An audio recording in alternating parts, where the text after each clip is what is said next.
সুপ্রিয় দর্শক, বাংলাদেশ টেলিভিশনের নিয়মিত আয়োজন ফ্যাসিবাদের দিনলিপি অনুষ্ঠানে আপনাদের সবাইকে স্বাগত জানাচ্ছি। আপনাদের সঙ্গে আছে আমি সাইদ খান। আলোচনার জন্য আমার সঙ্গে আছেন দুজন অতিথি, দুজনই সুবক্তা।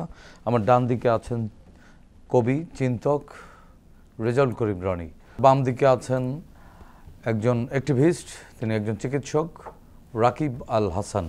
শাসকরা যখন জনগণের মৌলিক অধিকার কেড়ে নেয় তখনই ঘটে গণবিপ্লব। 69, 90 এবং 24-এর অভ্যুত্থান তাই বলে। জার্মানির হিটলার, ইতালির মুসোলিনি, জাপানের হিদেকি তোজো, স্পেনের ফ্রান্সিসকো ফ্রাঙ্কো এবং বাংলাদেশের শেখ মুজিব ও হাসিনা তার প্রকৃষ্ট উদাহরণ। মানবজাতির ক্যালেন্ডারের পাতাকে রক্তাক্ত করা দেশ বিদেশের এই শাসকরা জেনে গেছে অত্যাচারের ফলাফল কি হয়। গবেষণামূলক এই অনুষ্ঠানের মাধ্যমে আমরা বিগত সরকারের যাবতীয় ফ্যাসিবাদী ও স্বৈরাচারী নীতির ধরনকে চিহ্নিত করবার চেষ্টা করছি, খুঁজে বের করবার চেষ্টা করছি নাগরিক অধিকার নিশ্চিতের পথ, যাতে ভবিষ্যতে আর কোনো শাসক নাগরিক স্বাধীনতাকে লঙ্ঘনের সাহস না পায়। দর্শক, আজ 2 ডিসেম্বর 2025। বিগত শেখ হাসিনার রিজিমের ঠিক এই দিনটিতে কী কী ঘটেছিল অতিথিদের সঙ্গে আলোচনার আগে বিভিন্ন গণমাধ্যম থেকে সংগৃহীত কিছু সংবাদের শিরোনাম দেখে আসি। 2010 অধিকারের প্রতিবেদন, নভেম্বরে 14টি বিচার বহির্ভূত হত্যা। 2011 দুর্নীতিতে ক্ষতিগ্রস্তদের তালিকাতেই বাংলাদেশ। 2012 যুদ্ধাপরাধীদের বিচার নিয়ে রাজনীতি করবেন না, সৈয়দ আশরাফুল ইসলাম। 2013 নির্বাচন পূর্ব সহিংসতা ও বিরোধী নেতাদের আটকে উদ্বেগ জাতিসংঘের। 2014 সাগর রুনি হত্যা মামলা, তানভীরের জামিন। 2015 মেরুদণ্ড আছে কিনা এক্স-রে করে দেখুন, ইসিকে এরশাদ। 2018 ইজতেমা ময়দানে সংঘর্ষ। 2019 গবেষণা প্রতিবেদন, দুর্নীতিতে অসন্তুষ্ট তরুণ সমাজ। 2022 ব্যাংক ও আর্থিক প্রতিষ্ঠান, খেলাপি ঋণ 1.5 লাখ কোটি। দর্শক, শিরোনামগুলো দেখলাম, এবার সরাসরি যাচ্ছে আলোচনায়। শুরুতেই রনি ভাই, আপনার কাছ থেকে আলোচনা শুরু করতে যাচ্ছি। 2010 সালের একটি সংবাদে দেখলাম একটি মানবাধিকার সংগঠন তাদের একটি প্রতিবেদন, নভেম্বরে 14টি বিচার বহির্ভূত হত্যাকাণ্ড। এটি তো 2010 সালে ছিল। এরপরে বিচার বহির্ভূত হত্যাকাণ্ড আর বলবার সুযোগ নেই, সবই হয়েছে এবং এমন পরিমাণে হয়েছে এটাই এক ধরনের সিস্টেমে পরিণত হয়েছিল। রাষ্ট্র যখন এরকম সিস্টেমে পড়ে যায়, সেই রাষ্ট্রকে আপনি কী নামের রাষ্ট্রে রাখবেন এবং এরকম পথে রাষ্ট্র কখন ঢুকে যায়? রাষ্ট্রের বেসিসটা হইল যে আপনার ন্যায্যতা এবং লিজিটিমেসি, এবং সন্ত্রাস এবং আইনের মধ্যে পার্থক্য খুব সামান্য। এটা হলো পার্থক্যটা লেজিটিমেসি। তো আপনার এই যে বিচারবহির্ভূত হত্যাকাণ্ডের কথাটা বললেন, দেখেন আমরা আগে শুনতাম গ্রেফতার বাণিজ্য, তারপরে এটা রূপ নিল ক্রসফায়ার বাণিজ্য। তো ক্রসফায়ার বাণিজ্য এটা আপনার ধরেন একটা দেশে যখন রূপ নেয় তখন সেখানে আপনি বলতে পারেন যে যেটা চলে সেটা হলো আইনের বেআইনি ব্যবহার বা রাষ্ট্র খোদ সন্ত্রাস কায়েমের হাতিয়ার হয়ে যায়। তো সেই যখন এইভাবে একটা রাষ্ট্র পরিচালিত হয়, সেই রাষ্ট্রের যে আপনার এথিক্যাল সাবজেক্টিভিটি যেটাকে বলে, তার যে লেজিটিমেসি, সেটা কলাপস করে। ফলে আপনার একটা রাষ্ট্র স্বৈরাচারী হওয়ার জন্য, ফ্যাসিস্ট হওয়ার জন্য তার মূল উপাদানটা কি হয়, তখন হলো তার এই যে ফাংশনাল ক্যাপাসিটি, সেটা নষ্ট হয়ে যায়, সেটা আর থাকে না। যখন ফাংশনাল ক্যাপাসিটি থাকে না, তখন হয় তাকে বল প্রয়োগ করতে হয় অথবা তাকে প্রতারণার আশ্রয় নিতে হয়। এর মধ্য দিয়ে তার ক্ষমতাকে জাস্ট টিকায় রাখতে হয়। আপনি দেখেন যে আওয়ামী এই রেজিমটা আপনার যেটা একটা সাজানো বিতর্কিত নির্বাচন, যে 8-এর নির্বাচন, যেটা আপনি কোয়ালিশন ইয়ার বই যদি আপনি দেখেন প্রণব মুখার্জির, তো সেই ইঞ্জিনিয়ারিংয়ের মধ্য দিয়ে তাকে ক্ষমতায় আনার পরে ক্রমাগত এই রেজিমটা যেভাবে ফাংশন করছে তার পুরা প্রক্রিয়াটার মধ্যেই কিন্তু তার ছিল যে আইনের বেআইনি ব্যবহার, মানে বল প্রয়োগ, সন্ত্রাস, আর ছিল প্রতারণা। যে কারণে এই পিরিয়ডটাকে কিন্তু কোনো স্বৈরাচারী পিরিয়ড বলা হয় না, এটাকে একটা ফ্যাসিজম বলা হয়, একটা রেজিম বলা হয়। কেন? আমরা ক্লাসিক্যালি একটা জর্জ অরওয়েলের আপনি লেখালেখার মধ্যে দেখবেন যে এটা ক্লাসিক্যালি বলা হচ্ছে একটা সোসাইটিতে ফ্যাসিজম কীভাবে ফাংশন করে। প্রথম হইল সে যেটা করে সব কিছু সে মিমিক করে, নকল, সব কিছু সে নকল উৎপাদন করে। যেমন আইন, পুলিশ, বিচার, এই সব কিছু নকল। সব কিছু পুলিশ কিন্তু পুলিশের ড্রেস পরাই আছে, কিন্তু সে কাজ করতেছে পুলিশিং করছে না, পুলিশি ডিউটি পালন করছে না, সন্ত্রাসের কাজটা করতেছে। সে বিচার বহিত হত্যাকাণ্ড করছে, কিন্তু ড্রেস ঠিক আছে, বেতন ঠিক আছে, প্রোটোকল ঠিক আছে, সব ঠিক আছে। তার মানে এই যে আর্টিফিশিয়ালিটি, এই আর্টিফিশিয়ালিটিটা এইবার যখন ক্ষমতা প্রক্রিয়ার মধ্যে ফাংশন করে এবং ফোর্স, বল প্রয়োগ এবং প্রতারণা, দুইটার সমন্বয়ে গোটা সোসাইটি তখন ফ্যাসিস্টিক কাঠামোর মধ্যে প্রবেশ করে যায়। এটা অরওয়েলের থিসিস। তো আমাদের বাংলাদেশে তাই হয়েছিল, কিন্তু দেখেন আওয়ামী লীগের আমাদের সব আওয়ামী লীগ হয়ে গেছিল, আমরা একটা তৃতীয় শ্রেণীর জীবন, আমরা কোনো বিকল্পও খুঁজে পাইনি। হ্যাঁ, এই যে এবং বিকল্প কে দেখাও, এই ডায়লগটা ছিল আমাদের ফ্যাসিবাদ ছাড়া আর কোনো বিকল্প নাই বাংলাদেশে। চিন্তক শ্রেণী কিন্তু এই ন্যারেটিভটা ঘুরে ফিরে বলতো। সোসাইটি তাহলে ফ্যাসিজম ফাংশন করে কিভাবে? ফাংশন করে প্রথম হলো সে এই নকল উৎপাদন করে, তারপরে স্টেটের এই যে ফাংশনাল ক্যাপাসিটি, এটা টোটালি বল প্রয়োগ এবং প্রতারণার উপর নির্ভর হয়ে যায়। তখন গ্রেফতার বাণিজ্য আর কুলায় না, তখন এটা ক্রসফায়ার বাণিজ্যে নিতে হয়। কারণ গ্রেফতার বাণিজ্যে তো ধরেন ওকে গ্রেফতার করছে ভালো কথা, জেলে আসি বেঁচে থাকবো, কিন্তু ক্রসফায়ার বাণিজ্য তখন জরুরি হয়ে পড়ে। কারণ হলো তখন আপনি এই যে আপনি বিরোধিতা করলে আপনার জীবন নিয়ে আপনি চলতে পারবেন না, এই সেন্সটা আপনার door to door, man to man carry করা দরকার। যে কারণে হত্যাটা এটা তার পলিটিক্যাল উইপন্স আকারে সে করে। রনি ভাই, আপনাকে ধন্যবাদ। তার মানে আমরা একটা ডেভিল স্টেটে রূপান্তর, এটা রেজিম। এই জন্য পৃথিবীতে আপনার ভূমিকা তো আপনি দেখেন, এটা বলেন সুন্দর করে প্রত্যেকটা অনুষ্ঠানে শুরুতেই, যে আপনার ফ্যাসিজমের যে ক্লাসিক্যাল এক্সাম্পল, হ্যাঁ, তার মধ্যে এই হাসিনা রেজিমকে ফেলা যায়। কিন্তু দুর্ভাগ্যজনক হলো, এবং সোসাইটির এই যে কাঠামোটা রয়ে গেছে, এইটা এখন কোনো না কোনো পলিটিক্যাল পার্টি এই কাঠামোটাকে ব্যবহার করে তারা একই রকমভাবে প্রশাসনে নিজেদের ইনফ্লুয়েন্স তৈরি করা, তারপরে হলো আপনার হাইপ তৈরি করা, তারপরে হলো এই ফলস ইমপ্রেশন তৈরি করার মধ্যে ওই ডিজাইন যেহেতু কাঠামো রয়ে গেছে, এই জন্য আমি এটাকে শুরুর দিন থেকে লেট ফ্যাসিজম বলতেছিলাম। ফ্যাসিজম উইদাউট শেখ হাসিনা, এই কাঠামোটা ব্যবহার করে এখন একটা আলট্রা ফ্যাসিজমের একটা সম্ভাবনা তৈরি হচ্ছে। এই জন্য যে কোনো মূল্যে বাংলাদেশকে একটা স্টেবল মধ্যপন্থার রাজনীতিকে মূলধারা করতে হবে, এটাই আমাদের চ্যালেঞ্জ। রনি ভাই, আপনার কাছ থেকে শুনবো, রাকিব আল হাসান, রনি ভাইয়ের আলোচনার রেশ থেকেই আমি আপনার কাছে আসতে চাই। বিষয় একই, যে আমরা একটা ডেভিল স্টেট ছিলাম, ডেভিল স্টেটের একটা ডিজাইন রয়ে গেছে। তো ডেভিল স্টেট থেকে তাহলে কি আমরা ডেমোক্রেটিক স্টেটের দিকে যেতে পারছি না?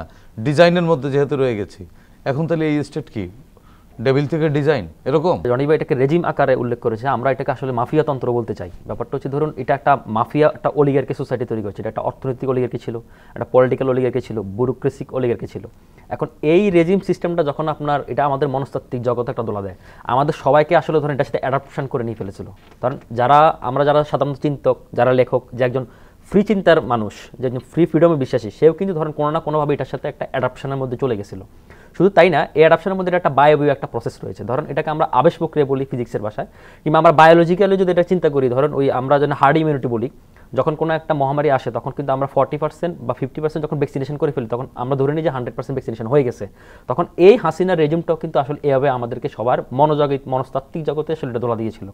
এখন ব্যাপারটা হচ্ছে, ধরুন এই সিস্টেম থেকে আসলে উত্তরণটা আসলে রাতারাতি হবে না, মানে এটা সলিউশনটা ওভারনাইট না, কারণ এটা ওভারনাইট তৈরি হয় নাই। ধরুন রনি ভাই যে উদাহরণ দিল গ্রেফতার বাণিজ্য থেকে ক্রসফায়ার বাণিজ্য, সুতরাং এটা একটা ধারাবাহিক একটা বিশাল একটা প্রক্রিয়ার মধ্যে ছিল, স্টেপ বাই স্টেপ। এখন এটা থেকে উত্তরণের প্রসেসটাও কিন্তু আপনার মানে খুব লং টার্মের মধ্যে যেতে হবে। ধরুন আমরা একটা ইনফেকশনের জন্য আমরা আক্রান্ত হই, তখন আমরা কিন্তু অ্যান্টিবায়োটিক কোর্স দেই, কোনো অ্যান্টিবায়োটিক 5 দিন, কোনো 7 দিন, কোনো দিন 14 দিন, 1 মাস পর্যন্ত, 3 মাস পর্যন্ত আমাদের অ্যান্টিবায়োটিক কোর্স আছে। কারণ হচ্ছে কি, আমরা কোর্সটা এভাবে গবেষণা অবদলভাবে এটাকে নির্ধারিত করা যে এত দিনের মধ্যে গিয়ে এটা হচ্ছে ফুল রিকভারি পেসে যাবে। তখন আমাদের এই সোসাইটির আসলে ধরুন সোসাইটি শুধুমাত্র যে রাজনৈতিক অবক্ষয় হয়েছে ব্যাপারটা তা না, আমাদের অর্থনৈতিক অবক্ষয়, আমাদের সামাজিক অবক্ষয়, আমাদের সোসাইটির যে সিস্টেম, একটা ইকোসিস্টেমটা, সেটাকে আসলে এটা ব্যালেন্সটা আসলে হাসিনা বা এই রেজিমটা আসলে নষ্ট করে ফেলেছিল। তো এটার আসলে একটা লম্বা প্রসেস লাগবে। এবং আমরা যেটা মনে করি, ধরুন রনি ভাই তো সে কথাই বললেন যে এটা আমরা ভাঙতে পেরেছি, কিন্তু ডিজাইন রয়ে গেছে, কেউ কেউ ওই কাঠামোটা রয়ে গেছে। কাঠামোটা রয়েছে, ডিজাইনের এখন এই মধ্যে ঢুকে কাঠামোটা যাচ্ছে। রাইট, আমি তো সেটা ডিজাইনের বললাম। মধ্যে ঢুকে আমরা এটা যাচ্ছে না আমরা। চাইলে ওটার মধ্যে ঢুকে যাচ্ছি। এখন এটার জন্য আমাদের তো মানে 24 তো ওই ডিজাইন ভাঙার কথা ছিল, ভাঙার কথা ছিল, কিন্তু এখন এটার জন্য আপনার এটা ভাঙতে হলে কিংবা এটা থেকে আবার সে পূর্বের অবস্থায় ফিরে গিয়ে আপনার একটা বেটার ডেমোক্রেসি বা বেটার একটা সোসাইটি যদি আপনার সমাজকে দিতে চান বা রাষ্ট্রকে দিতে চান বা স্টেটকে দিতে চান, জনগণকে দিতে চান, তাহলে এটা একটা লম্বা প্রসেসের মধ্যে দিয়ে আমাদের যেতে হবে। এটা ওভারনাইট কোনো সলিউশনের মধ্যে নাই। ফ্যাসিজমের পতনের পরে আসলে আপনি লম্বা সময় ধরে ফ্যাসিজমকে না, আমি ফ্যাসিজমকে ক্যারি করার কথা বলতেছি রিকভার না। করার সুযোগ না, নেই। আমি ফ্যাসিজমের পতন মানে তার অলিগার ধ্বংস করে দিতে হবে, তার প্রচার যন্ত্র আপনি তো সেটা ধ্বংস করতে করতে পারেন হবে, নাই। তার কি বলে ব্যুরোক্রেসি ধ্বংস করে দিতে হবে। এই তিনটি জিনিস ধ্বংস করা না গেলে এই তিনটি বীজ বা প্ল্যান্ট হিসেবে থেকে আপনি যাবে। তো সেটা করতে পারেন সাইদ ভাই। আপনি তার মানে আমরা আসলে ফ্যাসিজমের মধ্যেই আছি, রনিবের কথা আমরা হ্যাঁ রাইট যেটা লেট ফ্যাসিজমের মধ্যে। এক্স্যাক্টলি আমরা এটার মধ্যে কোনো না কোনো ফর্মে রয়ে গেছি। আমরা তার মানে আমরা আমরা তো বেরোতে অর্থনৈতিক পারছি সাইকেল না। বন্ধ করতে না, আমরা বেরোতে পারতেছি না। আমরা ধরুন এই সরকার কিন্তু নতুন ধরনের আরেকটা ধরুন এই যে তার আবেশ প্রক্রিয়াতে ফ্যাসিজমটা রয়ে গেছে। আপনি দেখুন ওই বাউল কি বললো না বললো তার বিচারক প্রক্রিয়া আপনি তাকে ধরলেন, আবার তাকে আপনি মব জাস্টিস করতে চাচ্ছেন, আবার যে মব আবার সেটা আদালতের প্রাঙ্গণে। আবার দেখুন আপনি বিচারিক প্রক্রিয়া আপনি কাউকে বাধ্য করতে পারেন না যে তাকে আমি ফাঁসি দিতে হবে, তাহলে আপনি ধরেন জুডিশিয়াল কিলিং হয়ে যাবে। আমরা কিন্তু জুডিশিয়াল কিলিং এর উদাহরণ কিন্তু আমরা হাসিনার আমলে দেখেছি। আমরা তো সেটা 14তে শাহবাগ মঞ্চই দেখলাম, একটি বড় মব মঞ্চ হয়েছিল। এক্স্যাক্টলি তাই। তো এখন আমরা যদি সেটা থেকে বেরোতে না পারি তাহলে আপনি কিভাবে এটা থেকে বেরোতে পারবেন? আমরা এইজন্যই তো ডিজাইন ভাঙার কথা বারবার বলা হচ্ছে। আমরা বারবারই বলতেছি, কিন্তু সেটা তো সরকার পারতেছে না, আমাদের সোসাইটি পারতেছে না, এবং এটা একটা ওভারনাইট সলিউশন না সরকার এখন এই মুহূর্তে যে সরকারটি সেই সরকারটি ভাঙতে পারবার কথাও না, কিন্তু এই সরকারই ভাঙতে পারতো যদি রাজনৈতিক সিদ্ধান্ত আমরা পৌঁছাতে পারতাম। জি, আমার কাছে মনে হয় তাহলে আমরা রাজনৈতিক সিদ্ধান্তে পৌঁছাতে পারলাম না, কেন ব্যর্থ হলাম? আচ্ছা, রাজনীতির সিদ্ধান্ত এটা দেখুন, এখন ব্যাপারটা হচ্ছে ধরুন এই পুরো গ্র্যান্ড ডিজাইনটা যদি আপনি ভাঙতে চান তাহলে তো প্রত্যেকটার মধ্যে আন্ডারস্ট্যান্ডিং লাগবে। এখন ধরুন আমরা এখানে তিনজন ধরুন তিনটা পলিটিক্যাল পার্টিকে আমরা রিপ্রেজেন্ট করি বা তিনটা সোসাইটিকে আমরা রিপ্রেজেন্ট করি। এখন এখানে আমরা তিনটা স্টেক হোল্ডার, তিনটা রিপ্রেজেন্টেটিভ পয়েন্টে যদি একটা বিন্দুতে আসে না পৌঁছতে পারি, তখন আমাদের মধ্যে যদি ভাঙনটা তৈরি হয়, বিভাজনটা তৈরি হয়, তাহলে আমরা কিভাবে সলিউশন করবো? আমরা তিন মতের আছি, এখানে একটা ভয়ঙ্কর সাপ আসলো যে কাউকে কামড় দিতে পারে, আমরা তো তিনজন মিলেই সাপটাকে মারবো। এখন সমস্যা হচ্ছে ধরেন একজন আবার আমাদের তিনজনের মধ্যে আমরা একজন মনে করতেছি সাপটাকে আমি জিয়ে রাখি, কারণ যখন সময় হবে তখন তাকে আমি ছবল দিব, এই মেন্টালিটি যদি থাকে তাহলে তো আপনি এই সিস্টেম কখনো ভাঙতে রনি পারবেন ভাই না। কি বলবেন? হ্যাঁ, এটা আলোচনাটা ইন্টারেস্টিং জায়গায় গেছে। দেখেন, এই সরকার ব্যর্থ হওয়ার প্রধান কারণ হইল এখানে আওয়ামী লীগ যে নফসানিয়াত, যেটা আরেকটা দেখা আলোচনা করি, এটাকে প্রোটেক্ট করা হয়েছে from the inside. Awami League পুনর্বাসনের অভিযোগ করে না একদল আরেক দলের বিরুদ্ধে, রাইট। এই অভিযোগটা আসলে এটা তো পলিটিক্যাল রেটরিক্স আমরা বুঝি, কিন্তু আওয়ামী লীগ প্রোটেকশনের কাজটা ফ্রম দ্য ইনসাইড জব, এটা আউটসাইড জব না। এটা ভারতে বৈশা আওয়ামী লীগ শক্তিশালী হয়ে যাচ্ছে না, এখান থেকে শক্তিশালী করা হচ্ছে। কিভাবে করা হচ্ছে? অনেকগুলো প্রক্রিয়া আছে। একটা ছোট্ট উদাহরণ দিই, প্রশাসন যেটা ধরেন সবচেয়ে দুর্ভাগ্যজনক জায়গা, যেটা আপনি বললেন যে ধরেন এই আমলাতন্ত্র সচিবরাও কিন্তু বুঝা নিছিল যে কয়েকদিন আগেও কিন্তু একটি মিটিং হয়েছে কৃষি সচিবের নেতৃত্বে, সচিবরা ধরে নিছিল যে তাদের কপালে খারাপই আছে এবং তারা প্রস্তুত ছিল তাদের শাস্তি কোন লেভেলে তাদের উপর নাইমা আসে এটা গ্রহণ করার জন্য। কিন্তু পরে দেখা গেল যে না, পুরস্কৃত হচ্ছে তারা বড়। এবং কেন পুরস্কৃত হইল? কারা তাদেরকে ইমিডিয়েটলি প্রোটেক্ট করলো? যারা তাদের শেল্টারে থাকার সুযোগ পাইছে তারাই প্রোটেক্ট করছে। এবং দেখেন কেন হইছে? তারাও এক ধরনের রাজনৈতিক পরিচয়কে সামনে নিয়ে আসলো। 15/5 আপনার বেসিক্যালি হাসিনার জুডিশিয়াল কিলিং এর পরে, ক্র্যাকডাউনের পরে তারা তো যেটা করলো, আওয়ামী লীগ যত অত্যাচার করছে তত তারা প্রশাসনের ভিতরে আপনার ডিপরুটেড হয়েছে। ডিপরুটেড হওয়ার মধ্যে দিয়ে একটা জিনিস পরিষ্কার ছিল আওয়ামী লীগের লোকের কাছে, যাচ্ছে এদের তো আর কোনো রাজনৈতিক ভবিষ্যৎ নাই, তো ফলে এদেরকে আমরা নিয়ে নিই। এরা যদি জয় বাংলার লোক হয়ে যায় তো ভালো, তারাও জয় বাংলা বলে ধরেন ঢুকে গেছে। হ্যাঁ, শেখ মুজিবের বড় ছবি তার রুমে টানাইছে, যে অরিজিনাল আওয়ামী লীগার তার সাথে বড় আওয়ামী লীগার হয়ে গেছে, মানে বাড়ি বাথরুম সব জায়গায় মুজিব বন্দনাতে সে আগায় ছিল। তারপরে 5 তারিখের পরে যখন সাডেনলি এই ঘটনা ঘটে গেল, তখন ওই আশ্রয়দাতা বলল যে তুমি এখন আমার প্রভু, আমি বিপদের দিনে তোমার তো কলিগ, দীর্ঘদিনের সম্পর্ক, মাইরা তো ফেলতে পারবে। এটাকে তো বললাম অ্যাডাপটিভ পলিটিক্স। তো ফলে আপনার ইন্টারনালি এটা করতে বাধ্য হয়েছে, করার মধ্যে আবার রাস্তায় বের হয়ে ফ্যাসিবাদের দোসরদের যারা জায়গা দিবে তাদের আমরা দেখে নিব। হ্যাঁ, আবার কৌশলে তারাই কিন্তু এই গভর্নমেন্টকে বা এই পলিটিক্যাল পার্টিগুলোকে ফ্যাসিস্ট হিসেবে আমি শুধু একটা জায়গা যদি, এবং প্রশাসনে, তারপরে প্রশাসনে আজকে যে প্রেম, আজকে এটা তার বৃন্দাবনে যাইতে হয় না প্রেম দেখার জন্য, প্রশাসনে গেলেই যথেষ্ট। হ্যাঁ, এবং প্রশাসনে আজকে আওয়ামী লীগ এবং এই মেধাবীদের যে ঐক্য, এই ঐক্যের মধ্য দিয়ে আপনি পুরো দেশে একটা সাফোকেটিং মেধাবীদের ঐক্য বলতে কি আমি বলছি অসাধু সিদ্ধার্থ যেটাকে বলা হয়। হ্যাঁ, মানে আপনার মেধাবী মানে হলো আপনার চালাক, এই অর্থে মেধাবী। হ্যাঁ, যারা কৌশলকে নীতির চেয়ে বেশি গুরুত্ব দেয়। এবং রাজনীতিতে 10 হাত আগায় 50 হাত পিছায়। তো এর মধ্য দিয়ে তারা কি হচ্ছে, আজকে পুরো দেশে সাফোকেটিং অবস্থা। এই যে আপনার এই জায়গায় জায়গায় আপনার যে অ্যারোগেন্সি তারা শো করে, আপনার ঠিক আছে একটা হলো ইমানসিপেটরি ভায়োলেন্স, গণ অভ্যুত্থান হয়েছে, তারপর একটা ক্যাওয়াটিক কন্ডিশন থাকবে, সেটা আমরা জানি, কিন্তু এটাকে বারবার ওয়েপনাইজ করা, এটাকে বারবার একটা অজুহাত আকারে ব্যবহার করে যার যার ক্ষুদ্র পলিটিক্যাল স্বার্থ বাস্তবায়ন করার জায়গায় নিয়ে যাওয়ার মধ্য দিয়ে কোথায় কোথায় জুলাই বেচা। হ্যাঁ, তুমি জুলাইয়ের কে ভাই? তোমার তো দেখি নাই আমরা, 15 বছর আমরা অর্গানাইজ, তখন তো তুমি সচিবালয় ছিলে। আমি তো দেখি নাই এত বড় বড় জুলাই যোদ্ধা কই ছিল মাঠে যখন আমরা অর্গানাইজ করি, যখন মাঠে আমরা লাস্ট নিয়ে দৌড়াদৌড়ি করি, এত বড় বড় বিপ্লবী তো দেখি নাই। কই থেকে আসলে এত মানুষ থাকলে এত মানুষ? ঠিক 71-এর ফেনোমেনা। ওইখানে হেমা মালিনীর গান টান শুনলো, যেই আপনার বর্ডারটা খুলে দিল, তারপরে আপনার ডিসেম্বরের পরে আইসা হ্যাঁ আপনার বাতিল স্ট্যান্ড গান নিয়ে ছবি টবি তুইলা স্লোগান দিয়া বড় মুক্তিযোদ্ধা লুটপাট শুরু করে দিল। একইভাবে আজকে আপনার আওয়ামী লীগ যেভাবে আপনার এই 71-এর চেতনার নামে সবচেয়ে বেশি মুক্তিযুদ্ধ বিরোধী অবস্থান নিছে, আজকে একইভাবে এই দলগুলো এই যে ফ্যাসিস্টিক যে কাঠামো, সামাজিক ফ্যাসিবাদের এই যে আপনার পাটাতন, এটাকে ব্যবহার করে তারা জুলাইকে ব্যবহার করে, জুলাই চেতনাকে ব্যবহার করে। জুলাই চেতনা মতো ফালতু জিনিস তো আর হয় না। জুলাইয়ের তো কোনো চেতনা ছিল না, জুলাইয়ের ছিল একটা কি, এটা প্র্যাকটিক্যাল এজেন্ডা ছিল জুলাই। সেটা হলো কি, আমরা আর হাসিনা স্টাইলের রাষ্ট্র দেখতে চাই না, রাজনীতি দেখতে চাই না, আমরা আর কোনো ক্যাডার ভিত্তিক সংগঠন দ্বারা রাষ্ট্রকে পরিচালিত হইতে দেখতে চাই না, আমরা আর কোনো আমরা এমন কোনো সংগঠনকে দেখতে চাই না, one dimensional party, one dimensional man, এটাকে আমরা দেখতে চাই না। আমরা একটা নাগরিক ভিত্তিক রাষ্ট্র দেখতে চাই।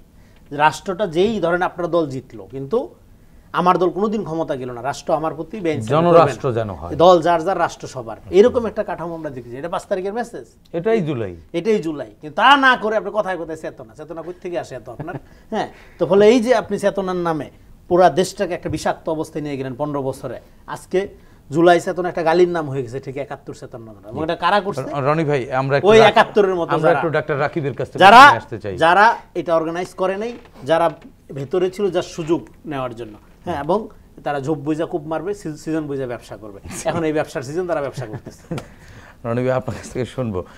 ডাক্তার রাকিব, উইপনগুলো ধারালো হচ্ছে, শানিত হচ্ছে, রনিবের বক্তব্য অনুযায়ী উইপনের মুখে কিন্তু কেউ পড়ছে না, পড়ছে বাংলাদেশ।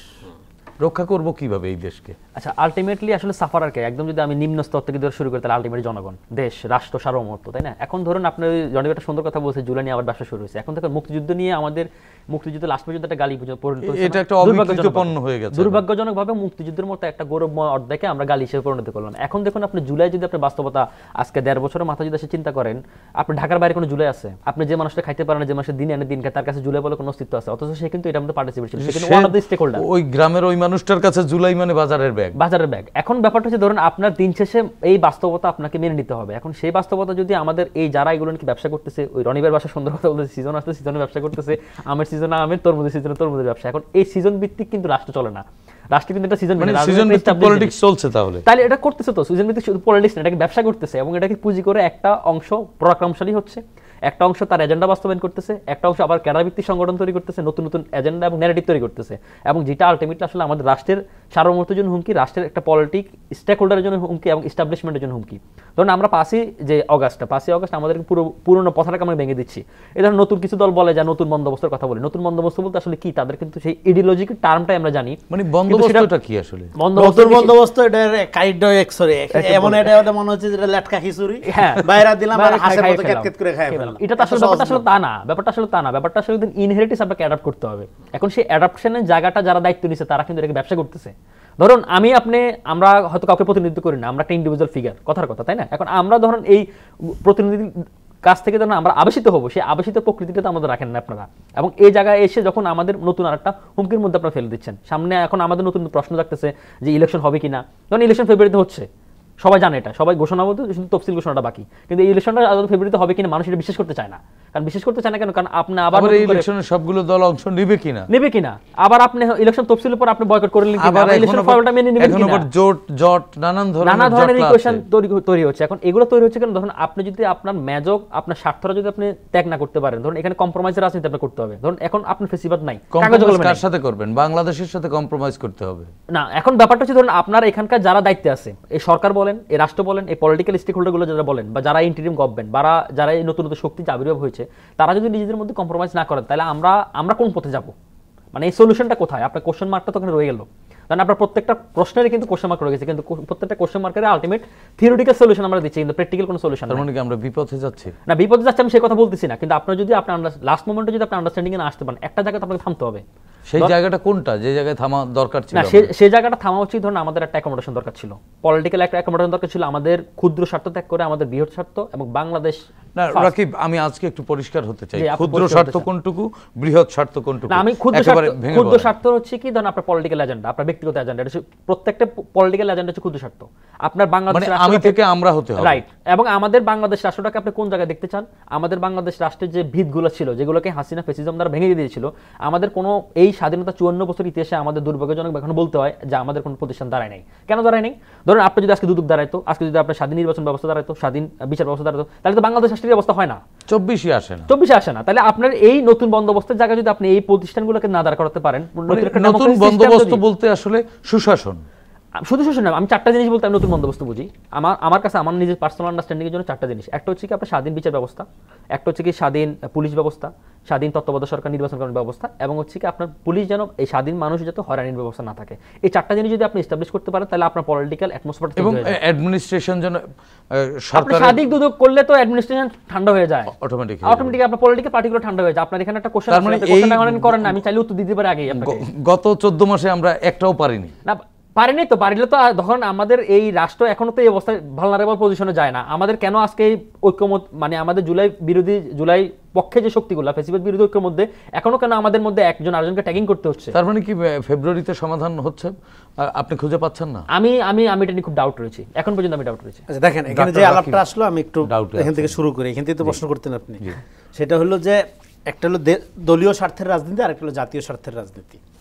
এখন যেটা হয়েছে যে আওয়ামী লীগ নাই, ফাঁকা মাঠ, এই ফাঁকা মাঠে কেউ কেউ মনে করতেছে যে তার দলীয় স্বার্থের রাজনীতিটা করে তার আগায় যেতে হবে। এটা হলো আত্মঘাতী, সুইসাইডাল পলিটিক্স তারা করার চেষ্টা করতেছে।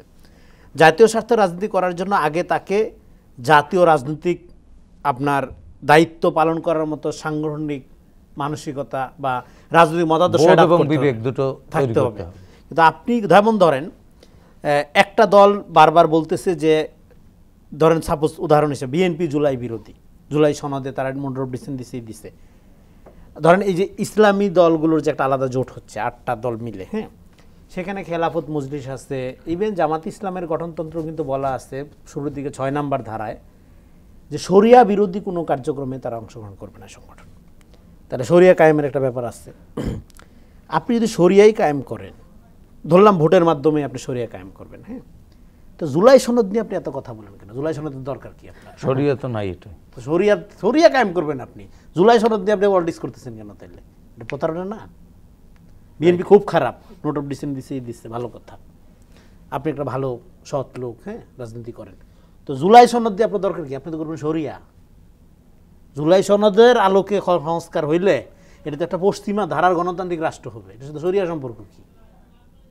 তা আপনার যদি এজেন্ডা হয় শরিয়া, জুলাই সনদ দিয়ে এত কথা বললেন কেন? আপনি এত ন্যারেটিভ বানাইলেন কেন? রনি ভাই আমি একটু থামাই, ওরা কিন্তু আবার নতুন টার্ম ইউজ করতেছে, ওরা বলতে শরিয়া আলোকে গণতান্ত্রিক রাষ্ট্র প্রতিষ্ঠা করতে চায়, এটা কিন্তু কনফ্লিক্ট। শরিয়া তো গণতন্ত্র, ওরা এটা বলে, ওদের টার্মটা তাই। তো তার মানে তাদের নিউ কোনো ডাইমেনশন থাকতে পারে, না এটা ওরা মুখে বললে তো হবে না। ওরা আপনি যেই প্রক্রিয়াই করেন, তাহলে জুলাই সনদ নিয়ে যে এতদিন ধরে যে আপনারা পেছাইলেন, তা না কেন? দরকার নাই জিনিসটা আসলে কেন করছে? তাহলে আপনার কাছে আপনি মিন করেন না। এই কেন উত্তর হইলো যে আপনি ছলে বলে কৌশলে। ধরেন আপনার ন্যারেটিভটা কি? ন্যারেটিভটা হলো বিএনপি খারাপ, সাদাবাজ, এনসিপি দখলবাজ। সাদাবাজ না, হ্যাঁ, সাদাবাজি একটা কাঠামোগত সমস্যা। আচ্ছা, এখন কি আওয়ামী লীগের লোক সাদা উঠাইলে আপনি খুশি হইতেন? সে কাঠামো তো ভাঙতে পারছে, সেখানে তো আপনি বহিষ্কার করছেন, তারপর আপনি অ্যারেস্ট করছেন। দল কি করবে? দল পিটিয়ে মেরা ফেলবে নিজের লোকদেরকে? দল তো মব করতে পারে না। তাহলে কি করবে? দল বহিষ্কার করবে। তারপরে আপনি আইন বাদবাকিটুকু রাষ্ট্রের করতে করলে যাতে আপনি এই ইউনিয়নের সাদাবাজরা ধরবেন, হোক সে বিএনপির, হোক জামাত ও এনসিপি, 10 ইউনিয়ন ঠান্ডা হয়ে যাবে। তা আপনি করতেছেন না, আপনি বরং চাঁদাবাজি যাতে উস্কানো যায়, চাঁদাবাজি ব্যাপারটাই যাতে যেন প্রধান সমস্যা বাংলাদেশের, ব্র্যান্ডিং করা হচ্ছে। চাঁদাবাজি বাংলাদেশের প্রধান সমস্যা না, বাংলাদেশের প্রধান সমস্যা হলো মানুষের মর্যাদা বোধ নাই। মানুষের মর্যাদা বোধ থাকলে চাঁদাবাজি থাকবে না। চাঁদাবাজি আমেরিকাতেও হয় না, চাঁদাবাজি কেন করবে? কান্ট্রিগুলোতে হয় চাঁদাবাজি। আপনি যদি সিস্টেম, ধরেন আপনি ময়লার এই অবস্থা রাখবেন, সোয়ারেজের এই অবস্থা রাখবেন, তারপরে আপনি ঝুটের এই অবস্থা রাখবেন, আর চাঁদাবাজি হবে না? ফাইজলামি নাকি? কাঠামোগত সমস্যা। খালি নাকি চাঁদাবাজি সৎ লোক করলে সুবিধা? সৎ সংগঠন চাঁদাবাজি করলে সৎ সংগঠনের সংজ্ঞা কি? সৎ সংগঠনের সঙ্গে আমি মনে করি আমি সৎ, এটাই সংজ্ঞা, আর কোনো সংজ্ঞা নেই। হ্যাঁ, এগুলো তো সবাই মনে করে। হ্যাঁ সবাই মনে করে, এই জন্য সবাই ধরেন আপনি গত হাসিনার আমলে আপনার ইসলামী ফাউন্ডেশনের যিনি আপনার দায়িত্ব ছিলেন শামীম মোহাম্মদ আফজাল, হ্যাঁ তার কপালে দাগ দিয়েছেন না মাঝে, বেশি টাকা কিন্তু সে চুরি করেনি, মাত্র 1000 কোটি টাকা। না, ওনার সাথে দেখলে মনে হবে ওই কোরআন শরীফের 11 ইঞ্চির পাতা 9 ইঞ্চি করেছিল, 2 ইঞ্চি চুরি করেছে। হ্যাঁ। আমি রিপোর্টার হিসেবে এই নিউজটা Right, করার এবং সৌভাগ্য আমার হয়েছে। ওনারা দেখলে কি মনে হতো, মনে হতো জান্নাতের দরজা ভেঙে পালাই আসছে না, এরকমই তো মনে হতো। তার মানে কি, সত্যতার ব্যাপারটা আমরা সবাই আশা করি আরেকজনের কাছ থেকে, নিজের যে হইতে হবে এই ব্যাপারে হুঁশ নেই আমাদের। প্রবলেম তো এই জায়গায়। তো ফলে যে জায়গায় আলাপটা করতেছিলাম, তাহলে আপনি যেটা মিন করেন আর আপনি যেটা অ্যাক্ট করেন, দুটার মধ্যে যখন সম্পর্ক থাকে না, যখন ট্রুথ অ্যান্ড পলিটিক্স আলাদা হয়ে যায়, তখন লেজিটিমেসি তৈরি হয় না, তখন ট্রান্সপারেন্সি তৈরি হয় না, সেই সমস্যার মধ্যে আমরা তখন আছি। সেই রাষ্ট্র দাঁড়ায় না। ফলে আমাদের প্রবলেমটা কি, আমাদের প্রবলেমটা হলো আমাদের একটা ট্রান্সপারেন্ট পলিটিক্যাল সিস্টেম লাগবে, প্রতিষ্ঠানগুলোকে ডেমোক্রেটিক করতে হবে, প্রতিষ্ঠানগুলো ভ্যালুজ দ্বারা চালিত হবে। প্রতিষ্ঠানটা আপনি সৎ লোক, আপনি যোগ্য, এটা আমি বিশ্বাস করি না। আমি বিশ্বাস করি প্রতিষ্ঠানটা নিউট্রাল ইম্পার্শিয়াল হবে। প্রতিষ্ঠানটা ধরেন আপনি ছাত্র শিবির, ছাত্র দল, এনসিপি ব্যাকগ্রাউন্ডের কোনো সমস্যা নেই, কিন্তু আপনি বলবেন যে ভাই আমি রাজনৈতিক ব্যাকগ্রাউন্ড হইল ছাত্র শিবির, আমার ছাত্র দল, কিন্তু আমি যখন রাষ্ট্রের দায়িত্বে আসছি আমি রাষ্ট্রপক্ষ। রাইট। যেমন ধরেন আমি একটা উদাহরণ দিই, এই যে আসাদুজ্জামান, আমাদের আসাদ সাহেব, উনি যে অ্যাটর্নি জেনারেল, উনি বিএনপির একটা পদ থেকে পদত্যাগ করে গিয়ে অ্যাটর্নি জেনারেল হয়েছেন। যখন তারেক রহমান বলল যে আপনার এই সরকার এই আপনার যে বন্দর এবং আপনার এই এলডিসি উত্তরণের ব্যাপারগুলোতে সিদ্ধান্ত নেওয়া ঠিক না, এটা ন্যারেটিভ বানানো যে সরকার তারেক রহমান তাহলে কি সরকারের প্রতি অনাস্থা বা সরকারের বৈধতা নিয়ে প্রশ্ন, নো, বৈধতার প্রশ্ন তুলে নেই। উনি বলছিলেন যে একটা কাজের সমালোচনা দীর্ঘমেয়াদী করেছে। ইম্প্যাক্ট তৈরি হয়, যেমন হাসিনা যে আদানির সাথে চুক্তিগুলো করছে, এটার দায় আমাদের দিতে হচ্ছে না, এখন ক্যাপাসিটি চার্জ দেওয়া লাগতেছে না। তাইলে এটা যদি নির্বাচিত জনগণের প্রতিনিধিত্বের সরকার দ্বারা হয়, তাহলে জনগণ নিজেরা সিদ্ধান্ত নিল, ব্যাপারটা এরকম হবে। সেটার ইম্প্যাক্ট হলে জনগণ মাইনা নেবে, আচ্ছা ঠিক আছে আমরাই তো এটা সিদ্ধান্ত না আমাদের প্রতিনিধি দ্বারা নেওয়া হয়েছে, এইটা উনি মিন করছে, এবং সেটা রাজনৈতিক নেতা হিসেবে এটা উনি মিন করতেই পারে। এটা ওনার রাজনীতি, হ্যাঁ, না এটা মিন করাটাই দায়িত্ব উনার। দায়িত্ব ওনার রাজনীতির। উনি তো এটাই মিন করবে, হ্যাঁ, কারণ আপনার ইম্প্যাক্ট তো জনগণের উপর হবে, আর আপনি তো একটা অন্তর্বর্তীকালীন সরকার, একটা ট্রানজিশনাল পিরিয়ডের সরকার, ফলে যেটা লং টাইম ইফেক্ট ফেলবে সেই সিদ্ধান্ত আপনি নিতে পারেন না। কিন্তু বিএনপির লোক হিসেবে দায়িত্ব পালন করতেছে, অ্যাটর্নি জেনারেল বললো কি এই সরকার সমস্ত কিছুর সিদ্ধান্ত নেওয়ার এখতিয়ার রাখে, উনি কিন্তু ওনার জায়গা থেকে সঠিক দায়িত্ব পালন, উনি তো attorney chair এ না, উনি বলেছেন। রাষ্ট্রপক্ষকে সমর্থন করেছে, কিন্তু ওনার প্রধান নেতা যে 10 মাস আগে ওনার প্রধান নেতা ছিল, যে কিন্তু পদত্যাগ করে উনি ছিল উনি কিন্তু তার বক্তব্যকে সাবস্ক্রাইব করলো না, যদিও তার বক্তব্যটাই বেশি বৈধ, পলিটিক্যালি কারেক্ট, কিন্তু উনি রাষ্ট্রের দিক থেকে রাষ্ট্রকে ডিফেন্ড করতেছে। প্রয়োজন উনি ওনার মানে পাস্ট বা সাবেক অ্যাক্টিং চেয়ারম্যানের মুখোমুখি দাঁড়াইলো, এইটাই হলো প্রফেশনালিজম। কিন্তু আপনি যদি নিরপেক্ষ জামাত হয়ে যান, আগে যেরকম সব নিরপেক্ষ আওয়ামী লীগার ছিল, তখন তো সমাজে বিশ্বাস করা যাবে না ভাই, বিশ্বাসের ঘাটতি হইলে এটা কলাপস। রনি ভাই, আপনার দুইজন আলোচকই অনেক মজার আলোচনা করেন, শেষ করতে হচ্ছে। রাকিব আল হাসান, টাইম দেন, আপনার কাছ থেকে শেষ করবো, আপনি হ্যাঁ প্লিজ। সেটা হচ্ছে ধরুন আমাদের রাষ্ট্রের এই প্রতিষ্ঠানগুলো দাঁড় করাতে হবে, এটা হচ্ছে আমাদের মূল এজেন্ডা। এবং হচ্ছে ধরুন আমাদের প্রত্যেকটি, রনি ভাই খুব সুন্দর করে ব্যাখ্যা দিয়েছিল যে আমি যখন একটা চেয়ারে বসবো তখন আমি চেয়ারটার মর্যাদা রাখতে হবে, আমার ব্যক্তি মনে রাখতে হবে ওই চেয়ারটা রাষ্ট্রের। এখন এই জিনিসটা, এই বোধটা যদি আমাদের প্রত্যেকটা প্রফেশনালিজমের মধ্যে তৈরি না হয় এবং রাষ্ট্র ব্যক্তির সাথে তৈরি হয়, পলিটিশিয়ানের মধ্যে তৈরি না, তাহলে কিন্তু রাষ্ট্র হিসেবে দাঁড়াবে না।